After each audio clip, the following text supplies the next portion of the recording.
The Perpendicular Tree by M.P. Burns. Narrated by Sarah Jane Rose. Chapter 1. Storm Before the Calm. What a terrible accident it had been. And yes, it had been a dark and stormy night. Isn't it always when some terrible accident happens? It happened last year.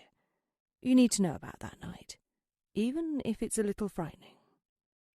Lipcurl the bracken had warned everybody there was a storm approaching, but most everyone chose to ignore him.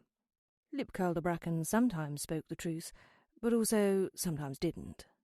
"Rain, rain, come this way, the winds will hit, the winds will play, beware, the storm arrives today." Some of the other bracken nodded in agreement. Some of them wound up tight for safety. Some of them stretched out, disbelieving of Lipcurl. One tree, our tree, remembered thinking that maybe it would be stormy, maybe it wouldn't. Either way, he would try to enjoy it. But it was far too violent a storm to enjoy that night. All four winds had come together for their yearly party, and they blew and they shouted and they raged and they laughed, not caring that our tree was holding onto the ground with trembling roots, with all his strength, hoping he wouldn't be pulled out. "West Wind, leave me alone," he called into the noise, but the West Wind had been looking forward to this night all year.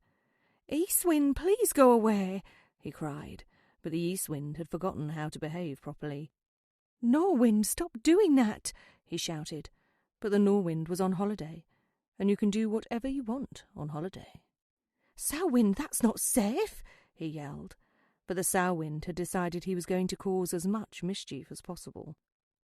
Then the winds joined hands to dance a circle around all the trees at the top of the hill. It was one last wild jig, one last dance before they went home to their four corners of the world.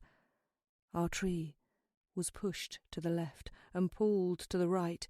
His branches started hurting. His leaves were being torn off. He could feel his roots being uprooted. Then suddenly, crack! The winds flew away, knowing they'd done wrong. Our tree had fallen down, and everyone had been around to hear it and see it.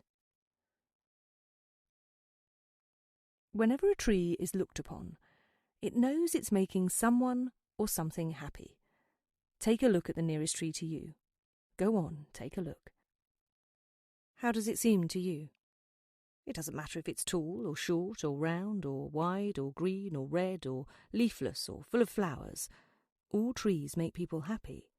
Roots holding to the ground firmly, trunk standing strong, branches playing catch with the clouds. All trees make us happy. All trees except one. Our tree had no name, partly because he didn't make anyone happy, but there was another reason. Young trees don't get given a name until they reach a certain height and a certain age. It's different for each and every tree species. Only when they're given their name do they find out what species they actually are. In fact, it was yesterday that Yellowleaf the oak had spent all the sunny hours laughing merrily because not only had he been given the gift of the name Yellowleaf, he'd found out that he was an oak, a young, strapping, king-of-the-trees oak.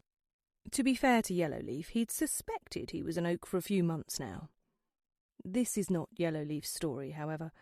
This is the story of our tree. He made no one happy, and he didn't yet have a name. He lived in the lakes, this tree. Really, he lived above them, a fair distance up a hill. Quite near the top, in fact. When younger, our tree had enjoyed the view, smiling at the far-off hills. He'd loved looking at the morning mist rising up from secretive valleys, even though the tops of some of the older trees sometimes got in the way. He had smiled at the view. He had smiled at himself. Not only did he not make others happy nowadays, he wasn't happy himself. He watched the animals that moved about freely, and he was jealous. His eyes were already green, he is a tree, remember, but over time they changed colour. They became greener and greener, as lamb sheep danced on the rocks, as the gadflies played at being in time with each other, as the water sprites splashed in what little of the stream was left, and as the raw crows tried to hold a tune as they wheeled in the air. Even the doodahs, which the tree had heard a human call the bluebells, which gave him a rare smile, even they seemed to have some freedom. They waved one way when the west wind came by to visit. They waved another when it was the east wind's turn. All the time, ding-dong, ding-dong. Such beautiful music from their water-coloured instruments. Our tree couldn't move at all. Even his leaves stayed limp and drooping nowadays. He knew all the winds, even the bad-tempered north-wind and sow-wind, were giving him a wide berth. "Poor thing," bleated the lamb-sheep when they weren't thinking about which dance to dance. "Poor thing," cawed the raw crows out of tune. "Poor thing," rang the doodahs in their field of doodahs, an oblong of such rich colour that humans came from all over the world to ooh and ah over it. No one and nothing oohed or ahed over our tree. Maybe if he was happier they would. All the other trees in the lakes were happy, but then all the other trees were growing in the right direction. Chapter 2. Left Alone. Our tree lies face down on the hillside. Half of his roots are still in the ground, but a half of them had been torn out of the earth. They stand in the breeze like dirty fingers waving to no one in particular. We know why he lives like this. The winds had never returned. They were too embarrassed, and so they kept their distance, pulling and pushing other trees and animals, but with a softer touch. You will be told the story of how the four winds had a habit of running amok another day, and hopefully before it's too late. Over time, all the woodland creatures became more and more confused. It was all too sad. "What shall we call him?" they asked. "Nothing, he hasn't got a name yet, he's not tall enough," they realised. "What shall we say when we talk to him?" they asked. "Let's not talk to him, it's easier that way," they agreed. So all the other trees, and gadflies and lamb-sheep and doodahs, turned their backs on our tree, because it was easier. Every now and then the sound of "poor thing" would drift across the hillside, but it was never spoken to our tree directly. There had been a day when our tree, now accepting of his sadness and feeling lonely and somewhat afraid, had plucked up the courage to ask Letitia the ash why nobody addressed him with a name. "Until you learn to stand up, there'll be no name for you," she said snootily.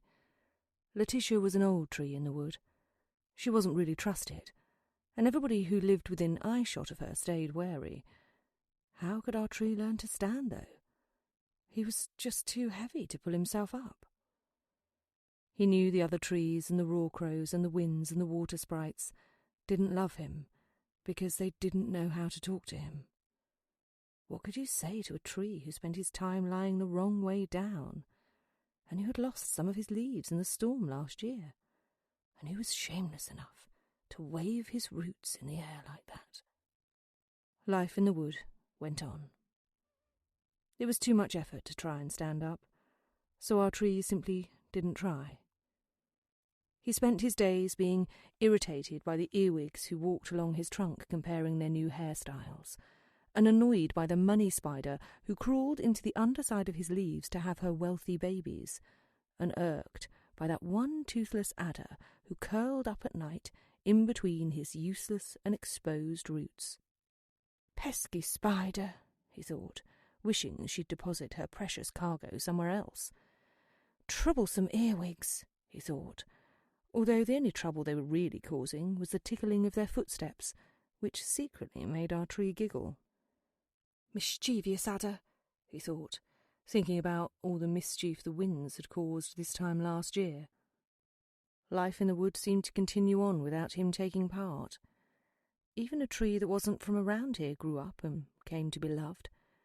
They called her Bugler the Rhodo. She was lucky enough to be big and beautiful and confident. "I am not endemic," Yet here I have decided to belong. Our tree didn't know what endemic meant, but he also didn't care to find out, as it sounded different and worrying and odd. So over time, our tree got sadder and sadder. You may not realise it, but you've probably seen a tree cry before. Their tears come in slow droplets of amber resin. It's a beautiful and slow way to cry. Normally, these would run down a tree's trunk, but as our tree was perpendicular, they would drop down onto the shaded soil below. Ouch, an occasional worm would say, as an amber droplet fell on one of its heads. Thank you, a wandering beetle would say, as an amber droplet fell on its hard shell, decorating it superbly. Our tree was especially sad in the evenings, when Bugler and Lipcurl and the other trees, and sometimes even Letitia, came together to talk about the day and sing songs with the doodahs donging their bluebells. The rawcrows tried to keep tune, but eventually somebody would always have to tell them to stop singing. At bedtime, they would all say goodnight to each other, but nobody said goodnight to our tree, because nobody knew what to call him. Chapter 3. 'Tis strange. It was a strange day in April, when an even stranger came into the woods. It wasn't the first time for the stranger, but it was the first time our tree had seen her. She was called Oddfrida. She was old, but she moved just as well as the water sprites, with a spring and a summer in her step, a jump onto a rock every now and then, and a walk across water when nobody was looking. She had manners, so she didn't like to make others jealous. She didn't know about our tree, and that he spent all day being jealous. His eyes were the deepest of greens now. Oddfrida would sometimes dress up smart, but only if she were invited to the posher parties in one of the nearby towns. But, as the humans never invited her any more, her clothing was never that smart. Her travelling cape was tattered at the edges, her walking cane was curved from too much pirouetting and prancing as she walked along, and her gloves had only 9 fingertips left. She was never alone, though, as her companion, Posing Mary, fluttered around her shoulders, darting off every now and then to drink the tastiest of nectars. They spent most of their days being pretty happy, unlike you-know-who. Oddfrida had been walking for 4 days now. The last town she'd been in had been all right, as towns went, but Posing Mary had fluttered into the room they'd taken to share the news she'd overheard that morning. The townspeople want us out! And all because some good-for-nothing nosybod had seen Oddfrida rescuing a cat from a tree by using a simple piece of levitation magic. "Well, the good-for-nothing fire sentries weren't doing a thing about it," exclaimed Oddfrida. Posing Mary knew this argument wouldn't hold, so it was time to pack up and hit the road again. Bam! Luckily, Oddfrida travelled light, so it took 1 quick minute to pack her bag. Star chart, water flask, diary, secrets box, and the last of her toffee and teasel sandwiches. She had stopped walking to eat the last of those teasel and toffee sandwiches. Oddfrida couldn't decide which way round tasted better. Teasel and toffee? Toffee and teasel. What she did know is that they tasted best when sat down. "Get off! Get off! Get off! Get off! Get off! Get off!" Earwigs and toothless adders and spiders with bags of money were quite enough for our tree, without the bottom of some crazy old lady to have to contend with. "Oh, my apologies. I thought you were just a log. So sorry," she said. At the sound of the word log, our tree shivered his leaves and timbers both, for everyone knows that a log is a tree that is no longer alive. "I'm not a log," he said angrily, though there were days when he thought it might be easier. Posing Mary could sense an uncomfortable conversation coming, the type that took place when a mother was angry at her child's mud-covered shoes, or when a wife has seen her husband in town spending all their coin on silly knickknacks. So Posing Mary flew off in the direction of the doodahs, hoping there'd be sweet nectar to drink. "I'm not a log," repeated our tree, just so you'd remember what he'd said last. "I'm very much alive." You don't exactly look like it, said Oddfrida, settling herself on the grass nearby and taking her last sandwich out of its lily-pad leaf wrapping. If you're trying to hurt my feelings, you may, harumphed our tree. Everybody does it. I'm used to it. Then I'll do something different, thought Oddfrida cleverly, fishing out a stray piece of teasel from between her teeth. You're very unique, she said. Why'd you say that? Asked our tree, a little less angry now. But Oddfrida was too clever. No reason. Our tree's anger rose again. I might say the same about you. Now, why would you say that? Asked Oddfrida, scraping some melted toffee from the roof of her mouth.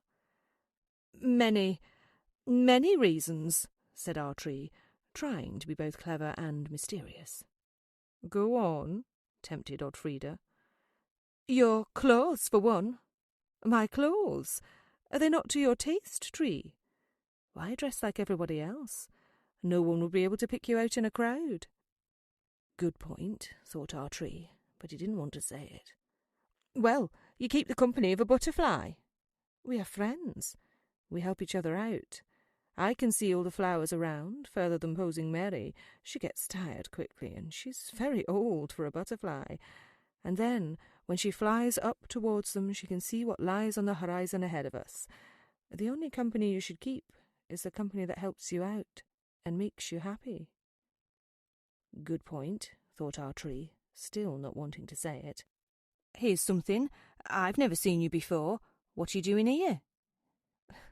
I've been coming here for years, my dear tree, but I only appear on Good Friday and then unappear at Halloween. You've just been too busy with your face in the ground to look around. A good point, and true, thought our tree. He wasn't sure what to say next. But where are you from? Where'd you go to? What do you do? Does it matter? Said Oddfrida simply. Our tree thought for a second. Did it? Did it matter?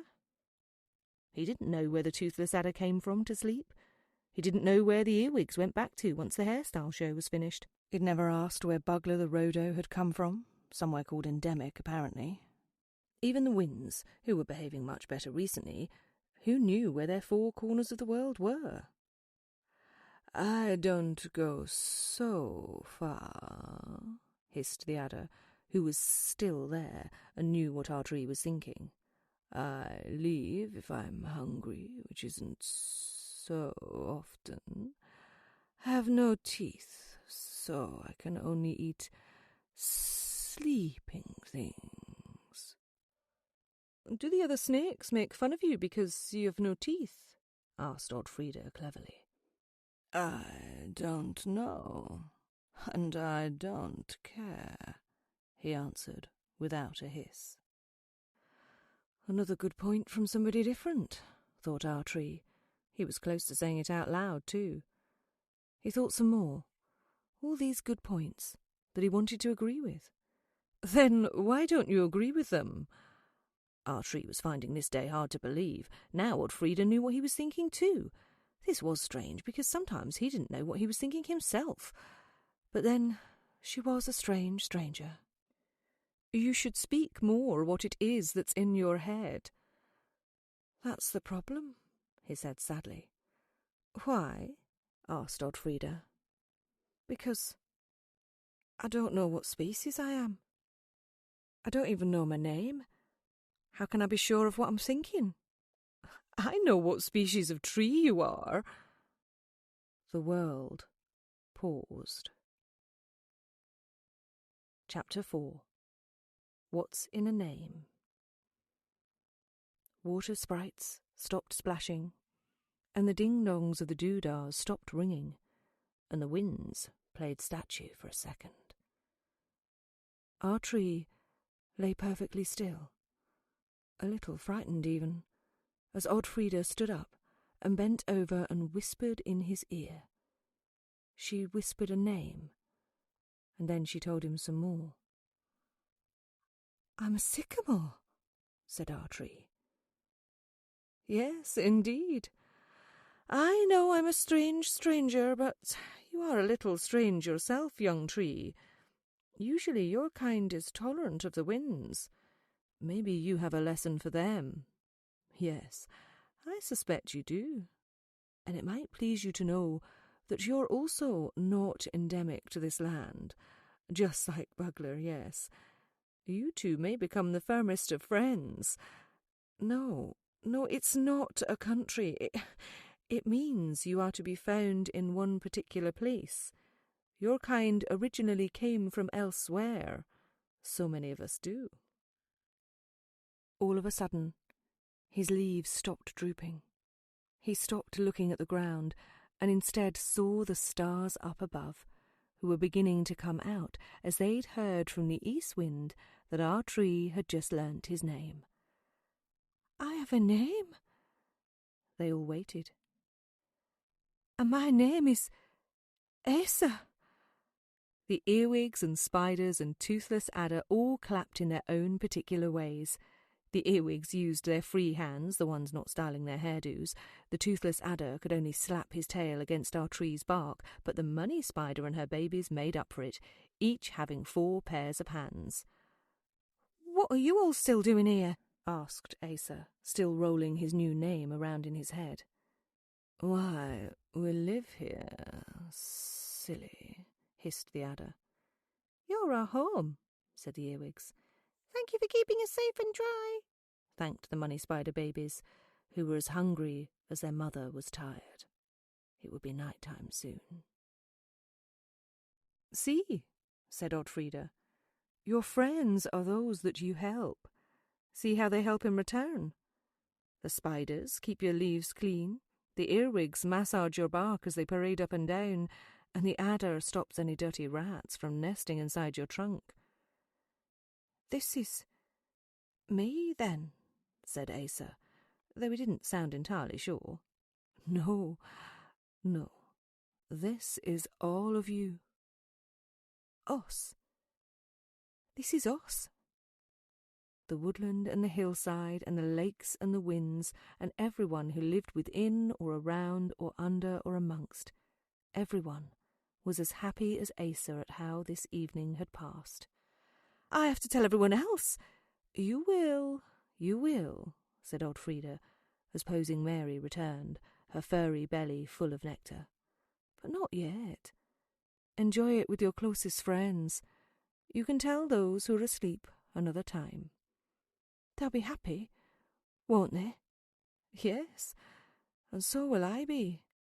For now, though, do you mind if I lean up against you and get some sleep? I might pirouette and prance like a young water sprite, but I do need a good long sleep. Come, Mary, he won't mind. And pulling her tattered cloak across her, Oddfrieda went to sleep. Posing Mary stayed awake for a few minutes longer, as butterflies know all about what happens at night time. She knew what was coming. As if by magic, the earwigs and the money spider babies and the adder in need of a dentist all wished our tree good night at the same time. Good night, Asa. Our tree, Asa the sycamore, smiled, feeling very sleepy, and not at all sad, or lonely, or afraid. Good night.